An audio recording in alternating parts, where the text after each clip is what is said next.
Hey everyone, welcome back. I am Miss Pack, and I'm here to talk to you guys about substance use, particularly about substance use with teenagers and early adults, and how you can kind of see if someone is using some symptoms you may be able to use, and then how to confront that person or to address it with someone that you love and what that conversation can look like. So let's just get right into it. Our first topic is going to be about what you can notice in a person if you think that they may be using. So these are not definitive, so that means if you are hearing this in a person, if something that I'm pulling up here is like, oh my gosh, yes, that's how I feel, there are other reasons that they could be experiencing these things. One major one being a mental health disorder, such as depression. But this is just something to kind of keep in the back of your mind. If you're already kind of being suspicious and like things are happening and you're not sure, this would be a great kind of way to weigh out if you want to have a good conversation with them. Before we begin, I just want to say that conversations about substance use should start very young. We can start kiddos preschool about the safety of medications. So, honey, don't ever take that vitamin unless I'm here to give it to you. You never take someone's pills. You don't ever take something from someone unless it's someone that you trust, like your mom and dad. So that can start as very, very young age just to keep everyone in the home safe. So just, keep your things locked up yourself, but then just teach them how to keep their body safe by not taking things from people.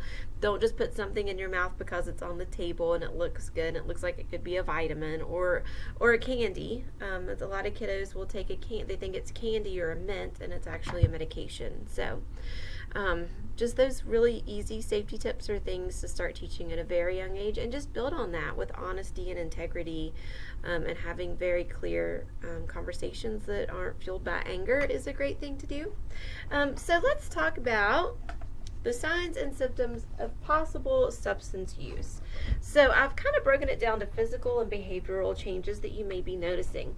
And the trick here is to think about changes. So if your child has been kind of quiet their entire life and they kind of stay to themselves, and you're noticing as a teen that they don't have a lot of friends and they would just prefer to read a book, that's probably been their behavior all through growing up. That's not a concern. If you have a child who is quiet a lot and suddenly they are hyperactive and they are just speaking very fast and they're ready to get a whole bunch of stuff done, then maybe they're doing something. They could be taking something such as Adderall or even alcohol to make them feel motivated and excited and social. So it's all about the change. So physical symptoms could be a change in sleep. So you may be noticing your kiddo staying up all night now, and not sleeping during the day, being late to get up for school, stuff like that. Change in eating. So medications can do this also.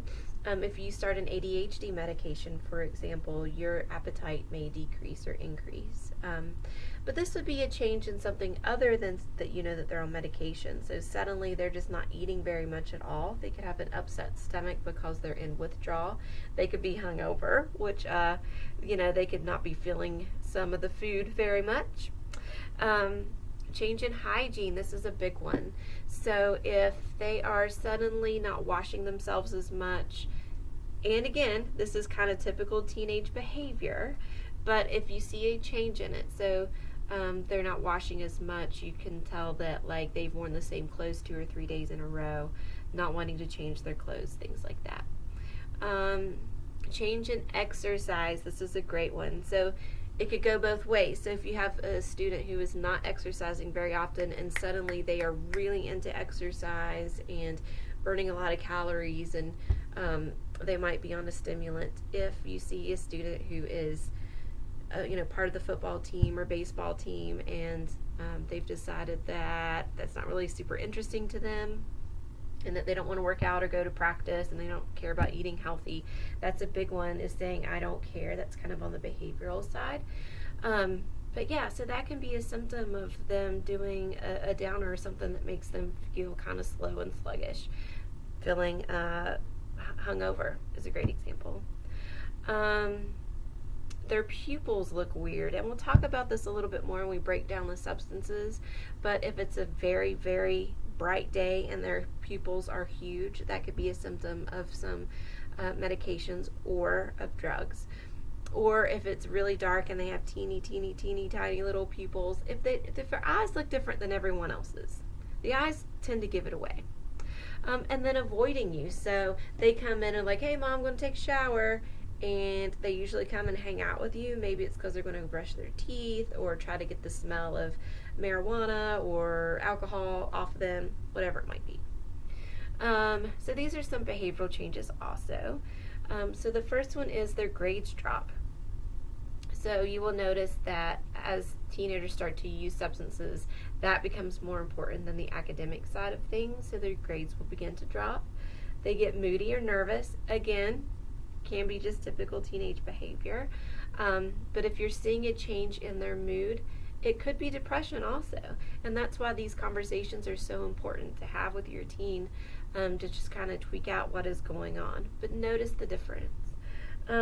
Needing extra money. So suddenly they have started vaping and they're going to have to pay to get that vape from a friend. So that could be it. Change in friends. This is a big one. So if you notice that they're hanging out with people that they didn't used to hang out with, that could be just a social group that is specifically toward that, that substance. So we go out and party every weekend, we drink.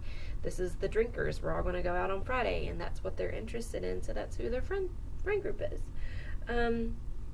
Their important choices start to shift. So whenever athletics was really important, for example, then they're not doing that. If they were really into theater and suddenly theater and dance is not important to them and they would rather just hang out at home, maybe they're using substances at home. Maybe they are staying out all night and that's not interesting to them. So it's the changes, again, that's important. And then the I don't care attitude. So those are some changes to look for in your teen to start having the conversation. I'll be right back and we'll kind of break it down into actual substances and what to look for that. All right, so now we're going to be talking about physical symptoms with different drugs. So I'm going to give you a list of about 5 different drugs or medications and what to look like in your teen to see if you feel like this could be something that they're experiencing. So we'll start with THC, pot. So you'll notice people who have recently smoked that they'll have glossy eyes, red eyes, looks kind of like allergies. And then typically they'll get munchies, so they'll want to eat. So you'll see some weight gain typically, and also that feeling of like, I don't care, whatever, it's fine. Their grades will drop, things like that. Just not being as interested in other activities. Alcohol. So we all know what someone on alcohol looks like. They're clumsy. You'll smell it on their breath. Their speech is slurred. Their movements are slurred. They seem to tend to be leaning pretty often. So that's alcohol. Then these are ones you may not be as familiar with. So cocaine or meth. So these are stimulants. And whenever a child or a person is on a stimulant, their pupils will get really big. So you'll see really large pupils. Even in a very bright room where you would expect a small pupil, the blacks of their eyes will get really big. And then they will also be anxious or irritated. So you'll see them kind of hyped up. And if you try to confront them or say something, they'll kind of like twist and get very irritated. It's just because they're very sped up. So you imagine someone kind of like in a perpetual panic attack almost. That's kind of how that you would kind of see them looking. They will not be sleeping much until they come down. So while they're on the substance, they're going to be up a lot. They're going to be very talkative. They may be laughing a lot. And then the dilated pupils, and they're going to have weight loss because they're not going to be wanting to eat, and they're being more active.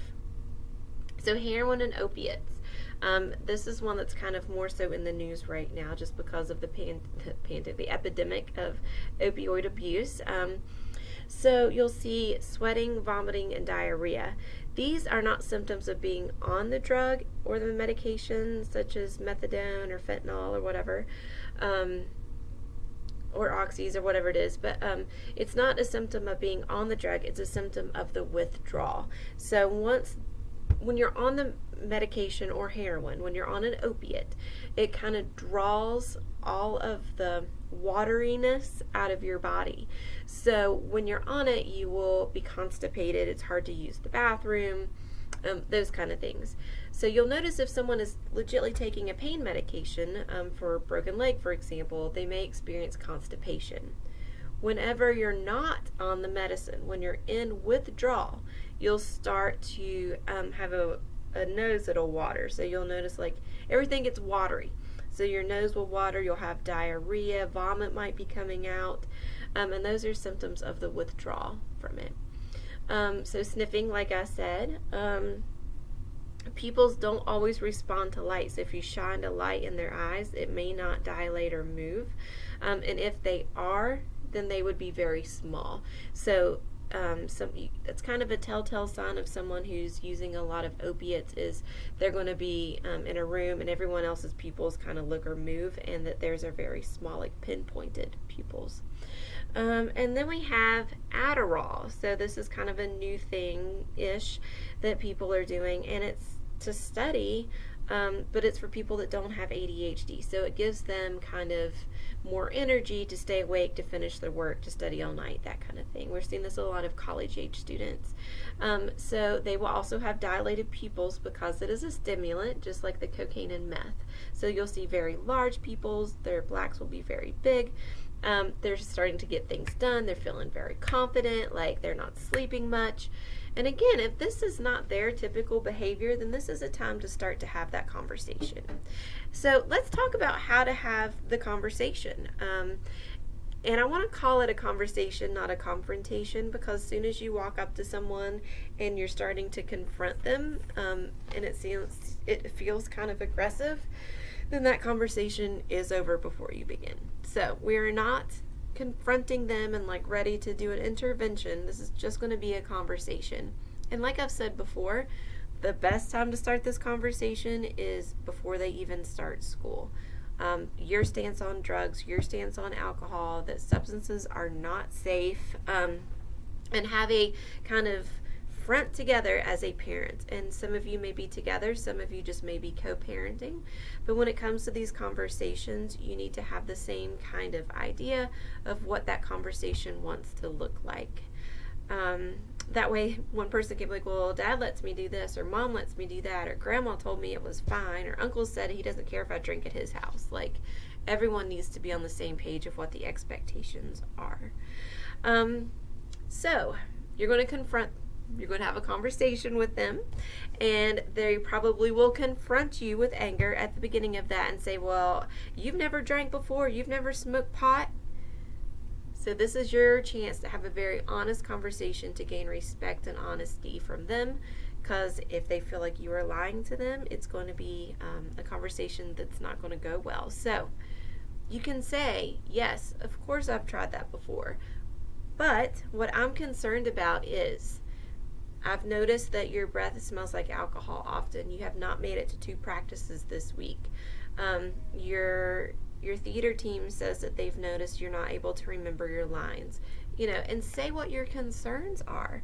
It's not that you're experimenting with the alcohol, though that could be a concern for you. The fact is that you're making choices addition to the alcohol use. So you're not only using, but you're having these symptoms that go beyond, oh, I tried a beer for the first time and it was okay. Now you're going out and your grades are dropping, your friends have changed, you're stink all the time because you're not taking a bath. So you can say, yes, but I go to work, I take a shower, I may occasionally have a drink, but I do not drive if I've been drinking. So you can have the honest conversation and still pull up the things that you're concerned about. Be prepared for them to possibly call you a hypocrite and to get angry. Your reaction to that is going to show them if they can or cannot trust you. So, if you have this conversation and they get really mad at you, and you can just be like, okay, well, this is my concerns, and I would love to talk to you about it when you're ready. We'll try again, in an hour, or we'll try again tomorrow. You getting angry and setting that next level of like how to respond to someone who's confronting you is just showing them unhealthy coping skills. So, and we've learned that once a body is like this and the frontal lobe is not listening, such as being extremely angry, right? And they might be feeling fight or flight at that moment. So if they're feeling this, they can't make healthy decisions anyway. So say, hey, we're both going to take 20 minutes and then we're going to come back and talk about this again. Gather evidence. So if you feel like things that we've talked about today are things that your child is experiencing, start writing those down. Today, I noticed this. Yesterday, you did not finish your homework. On the 20th, you did not go to practice. Whatever day your friend called and said that you weren't there, even though that's where at the house you were saying you were going to. I noticed this vape pen in your car. Who does it belong to? So get the evidence that you need. It's not very good to have the suspicion and then like, I don't know why I think that way. So just kind of have your ducks in a row and be prepared for the conversation. And then also understand that some of this stuff is a mental health disorder symptom. A lot of this could be depression or anxiety. If a person's behavior changes, especially around middle school, high school, it could be a mental health disorder. So you can say, I don't know that you're using necessarily. I'm concerned because you're doing these things that are not typical for you. Tell me what's going on. I will not be angry. I will not be mad. We'll fix it. We'll work on it. If you're not happy, we need to talk. And be able to have that conversation instead of just, this is what you're doing. I know this is what you're doing. Most kids self-medicate with drugs or alcohol. If they're feeling very depressed, I'll take some Adderall or some meth and I'm going to feel great. Or I'll take some alcohol and I'll get some friends because I don't feel very social. Or I'm super duper anxious, so I'm going to smoke some pot. So it could be the symptom of a mental health disorder and they're learning to self-medicate. And they're doing probably the best they can in that certain situation. And for you to help them the best you can is to have a very honest conversation with them. So lastly, set expectations. If you do this, then you will not be able to use the Xbox for a week. If I see you drinking again, you will lose the keys to the car. If you do this, you will not be able to go to the dance next week or whatever. So clear expectations up front. Get in line with your partner and know what you want to talk about. This does not have to be a conversation that involves anger. It could be a really great conversation that your family has and can develop and learn about one another. And if there's a mental health disability going on, then you can catch that as well. So, all right, any questions or comments, just let me know. You guys have a great day.